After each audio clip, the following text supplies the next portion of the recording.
So, L'Hopital's rule. So, ito naman, ginagamitan mo siya ng derivatives kapag 0/0. So, bali first derivative lang siya ng numerator tsaka denominator mo. So, kung meron tayong 1/x minus 1/3 over x squared minus 9. Etong 1/x natin, pwede mo siya i-rewrite as what? Meron? I thank you na kagad. Bon. So, ano magiging sagot na ito? Pag nire-rate natin siya, that's correct, limited. So, magkakaroon tayo ng x raised to negative 1, then minus 1/3 over etong x squared minus 9 natin. So, ngayon, pag dinifferentiate natin tong x raised to negative 1, anong magiging sagot doon? Pag dinifferentiate na natin, so magkakaroon tayo ng anong sagot? Negative 1 over x squared na agad. So, isa-isayin lang natin, no? Diba sa pag-differentiate is binabawasan natin yung exponent. Pero i-multiply natin tong exponent muna sa coefficient niya. So, kung meron tong 1 dito, bali magkakaroon tayo ng negative 1. Then, yung x natin. Then, yung negative 1 minus 1 magiging negative 2. Then, yung constant naman magiging 0 siya. Over, eto naman, pag dinifferentiate natin, magkakaroon tayo ng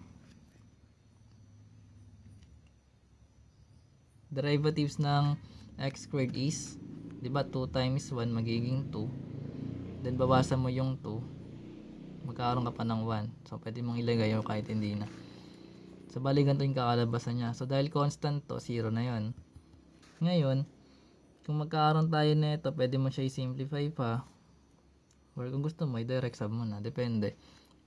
Pero ito kasi guys, pag itong negative exponent sa loss ng exponent, pwede mo siya ibaba para maging positive. So, yung 2x, lagay lang natin. Then, kung ibababa mo tong x raised to negative 2, magiging x squared siya. So, loss ng exponent yon. Kapag meron kang negative na exponent sa numerator, pwede mo siya i-rewrite sa denominator para maging positive. Then, kung nasa negative naman yung negative exponent, iangat mo yun sa numerator para maging positive. Ngayon, kung meron tayo neto, magkakaroon ka ng negative 1 over, anong sagot dito sa 2x times x squared? Magkakaroon ka ng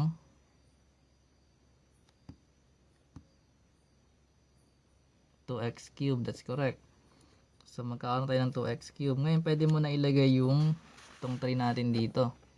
So, ibig sabihin, pag sinubstitute natin yun, magkakaroon tayo ng negative 1 over 2, then 3 cube. Which means, magkakaroon tayo ng negative 1, then 2 times 27. So, magkakaroon ka ng negative 1 over 54. So, pares pa rin siya nito.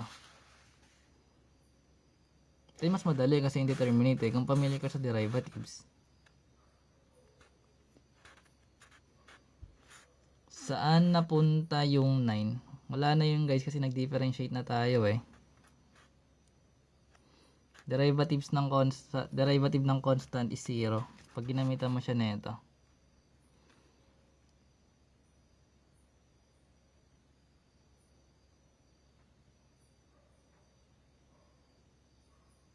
Bakit siya 0? Kasi kung 'di ba, paano ba yan? Di x raised to 0. 0 times yung constant mo, di 0 pa rin. Bawasan naman ng negative, 0 pa rin yun. Ako lang nakintindi. Paano na ayaw mo akong pansinin? Hindi ko naman alam yan eh. Paano ko yung papansinin? Hindi ko yun alam. Pangmalakasan yun eh. O hindi ko nga alam yung kala mo naman sa akin malakas. Dapat nilalagay mo yun sa mga malalakas. Pag nag-live si engineer, lagay mo yan. Bon. Then solve natin to sa kabila. Hindi ko yun alam. Na ano, pinagagawa mo. Oo, pag constant, walang variable. So pag dinifferentiate mo yun, is magiging 0. Bali ganito siya ginagawa. Saan ba scratch ko? Ano lang ay matulog eh. Kunyari meron kang 3 raised to x raised to 0. Ay constant siya, di ba? So itong x raised to 0 mo equals to sa 1. Wait lang, tawag ako.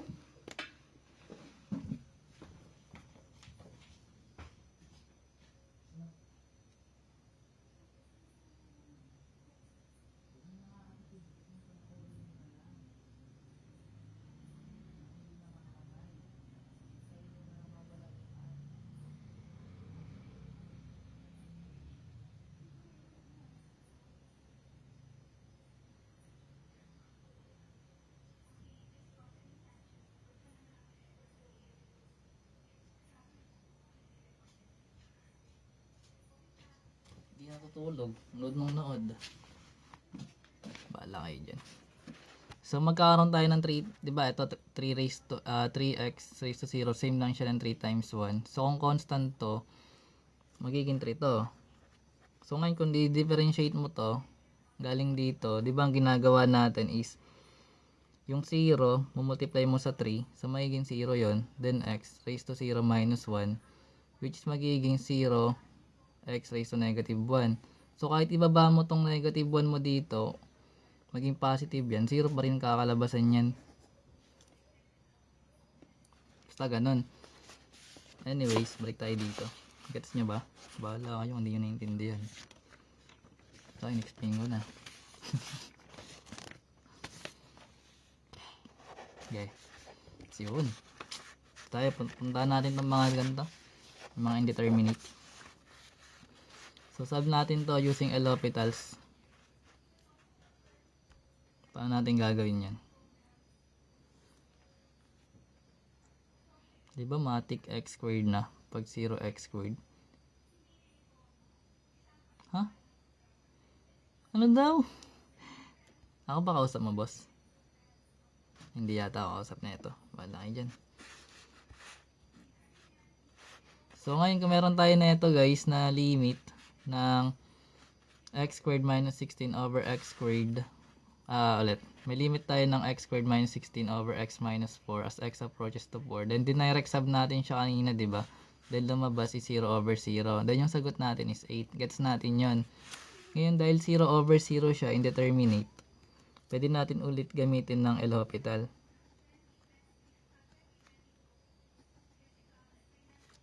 So sabi natin first derivative lang. So ano ba first derivative ng x squared minus 16? So pag dinifferentiate mo to, magkakaroon tayo ng 2x, that's correct. Over yung x minus 4 naman, magkakaroon tayo ng 1. So kung meron tayong 2x over 1, magiging 2x yon. Then yung value ng x natin, di ba 4? So magkakaroon tayo ng 2 times 4, which is magiging 8. So pares na siya doon. So ngayon, kung sabi na ito lahat ba pre, hindi. Kapag indeterminate lang siya, kapag nag-direct sub ka, then 0 over 0. O dito naman, try natin dito na part. So di ba ito dinirect sub, rin natin to na part is nagkaroon tayo ng direct sub, which is 0 over 0 siya. Then yung final answer is 1. So check natin kung tama using L'Hopital's rule. So basically, kung meron tayo na ito, ano yung magiging first derivative ng x squared plus 5x plus 6 natin? So ano magiging first derivative na ito?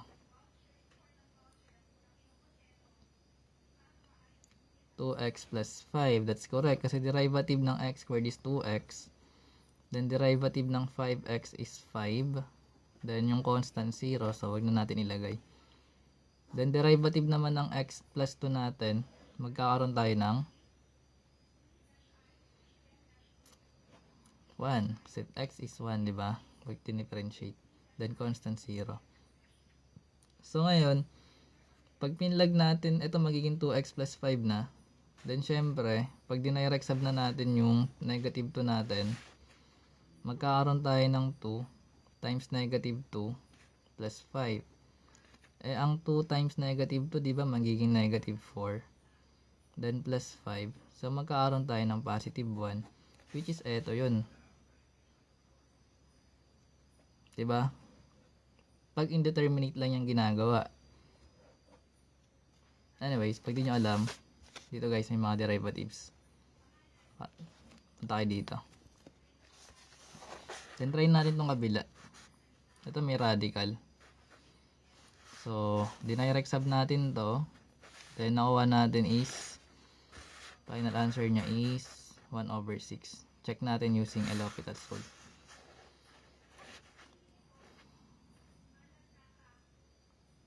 Edi 4x na lang. Binabawasan mo yung exponent mo ng 1. Pero i-multiply mo muna yung exponent sa coefficient niya.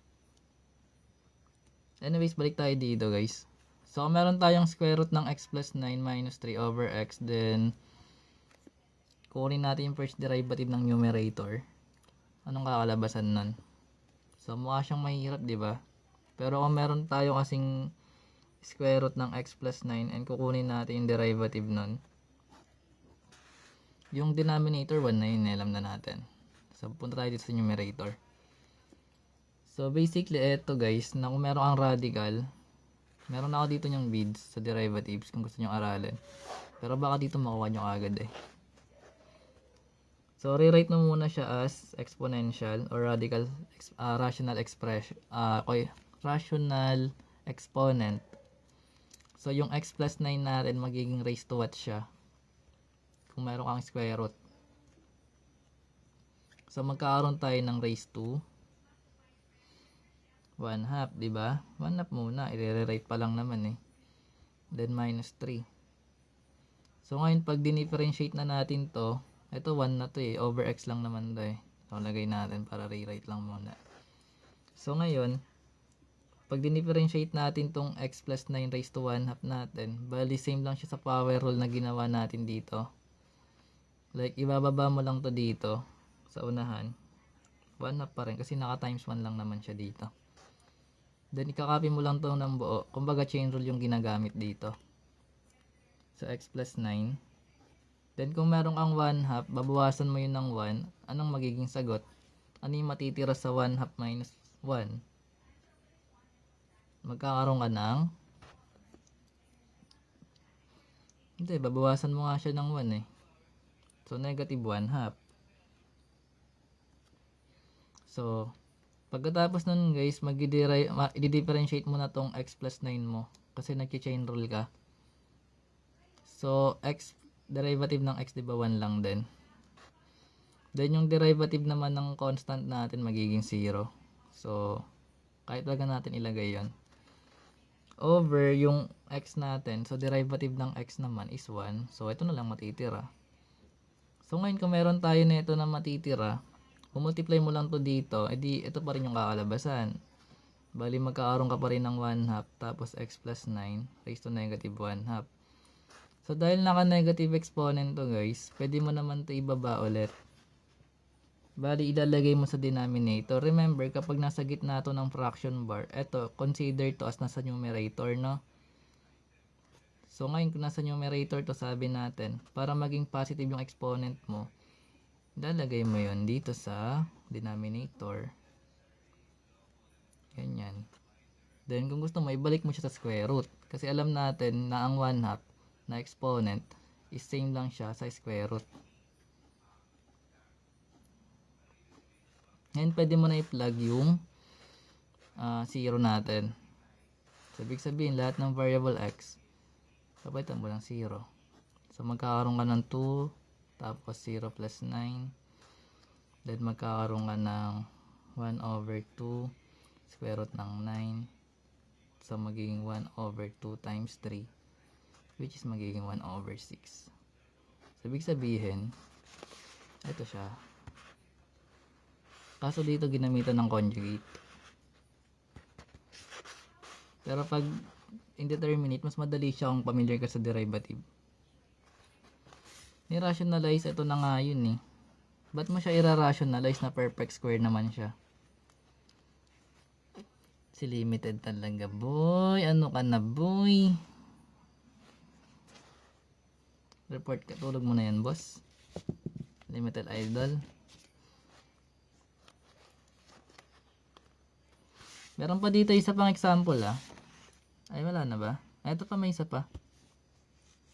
Number 6. Tsaka ito pa nga Ito try natin to, may space pa naman Wait lang, dito muna tayo. Kung naintindihan nyo.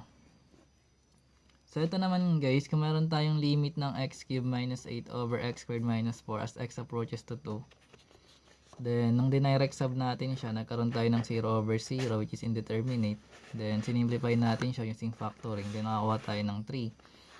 So, using a L'Hopital's rule, dahil indeterminate naman siya, pwede natin gamitan So, ano ba yung magiging first derivative ng numerator mo? Kung gagamitan natin siya ng L'Hopital's rule. Anong first derivative ng x cubed minus 8?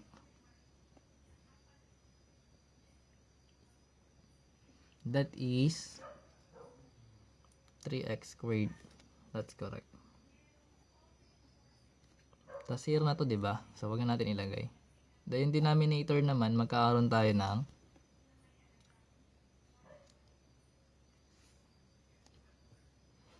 that's correct, 2x. So, ngayon, pwede na natin i-plug or pwede na pa ito i-simplify actually kasi meron ang x squared tsaka x. So, pag sinimplify mo ito, anong kakalabasan? Diba pwede ito ma-simplify? So, magkakaroon tayo ng kaya nga, anong magiging simplify niya? So, di ba babawasan lang natin exponent natin dito tsaka yung variable x. So, bali magkakaroon ka ng 3x over 2 na lang. Bawasan. Doon pwede mo na ilagay yung 2. So, magkakaroon ka ng 3 times 2 over 2. So, magkakaroon tayo ng 3. 3 ba sagot? 3 ba? 3 nga. Alam ko, nalito ako Hindi na kayo marunong mag-divide. Masyado kayo nag-overthink. Pero ganun siya ginagawa. Pag dinirect sub mo na, pwede naman yun. Pero mas madali ito kasi okay lang naman. Parang pinasimplify lang natin kaagad. Pero pwede yun guys, like magkakaroon ka dito ng 3 mo na siya. Ilalagay mo na yung 2 dito. Pwede naman yun. Parehas lang naman kakalabasan. Nakadepende pa rin kung paano mo siya isa-solve. Basta parehas yung kakalabasan. Then punta tayo dito sa kabila. Kasi ito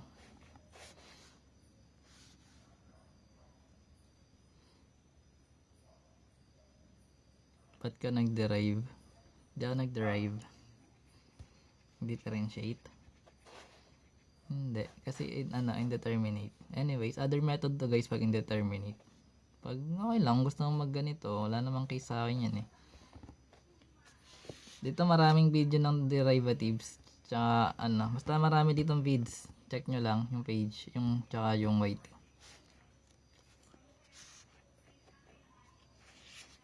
Pwede nga. Pinaper out na nga namin Ayun na nga kakarating mo lang kasi Tapos nagtatanong-tanong ka. Katapos na guys. Ay. Bahala ka dyan. Oo na lang boss. Anyways, meron pa tayo dito isa na indeterminate. So, meron tayong given na limit na ito. X squared plus 16 minus square root ng x squared plus 16 minus 4 over x squared as x approaches sa 0. Then, dinirect sub natin siya. Nagkaroon tayo ng 0 over 0. So, indeterminate. Then, yung final answer for this is 1 over 8. Wherein, kung 1 over 8 yun, then, meron tayong indeterminate. Pwede pa rin siya gawan as L'Hopital. So, ngayon, lagay natin yung given para mas malinaw. So, di ba x squared plus 16 minus 4 over x squared. So, kunin natin yung first derivative na itong numerator. Kasi indeterminate Sabi sabihin pwede siya L'Hopital's rule. So, ngayon, ano bang first derivative na ito? So, same process ito ng ginawa natin kanina. So, dahil naka-radical, convert mo muna. Or transform mo siya sa x squared plus 16 raised to 1 half.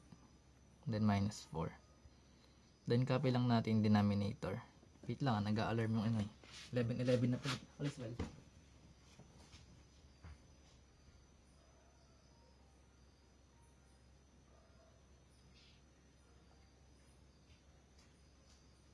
Papatayin ko sana yung alarm eh. Tulog na. So, galing dito guys. By the way. So, ginamitan natin to ng chain rule, di ba? So, bale, unang nire-rewrite natin siya. So, kung nag-chain rule tayo dito sa x squared plus 16 raised to 1 half. So, binaba natin yung 1 half. Then, kinapin natin tong x squared plus 16. Then, syempre, bakit ito naging negative 1 half? Kasi nag-minus tayo ng 1. So, dahil nag-chain rule nga tayo, eto, kailangan natin siya i-differentiate. So, ang derivative ng x squared divides 2x. Ayun yung kulang. Tapos, derivative naman ng x squared is 2x naman. So, pwede na yun makancel out. Joke. Mamaya, solve natin. Anyways, galing dito, ito makakancel, tsaka ito. So, matitira na lang is yung 1 times x, which is x, times yung x squared plus 16 raised to negative 1 half. All over yung 2x. Yan. Then, ito makakancel naman. So, matitira na lang dito is yung square root. Hindi. Itong x squared muna. Plus 16 raised to negative 1 half. All over 2 natin. So, dahil naka-raised to negative 1 half to, pwede mo yun ibaba. So, magkakaroon na tayo ng 1 over 2 times yung x squared plus 16. Pero positive na yung 1 half mo. Then after that, syempre, kung naka-raise to 1 half yun, pwede mo siya i-rewrite as radical. Pero yung 2 natin, nasa labas pa rin yun. Then pwede mo na i-plug yung 0. So pag pinlag natin yung 0, magkakaroon tayo ng 1 over 2 tapos 0 squared plus 16. Then ito magiging 1 over 2, then square root ng 16. Kasi 0 plus 16 is 16, di ba? Then magkakaroon tayo ng 1 over 2 times 4, which is magiging 1 over 8. So 1 over 8, which is ano yun? Ito siya. Wait lang, tinatawag ako.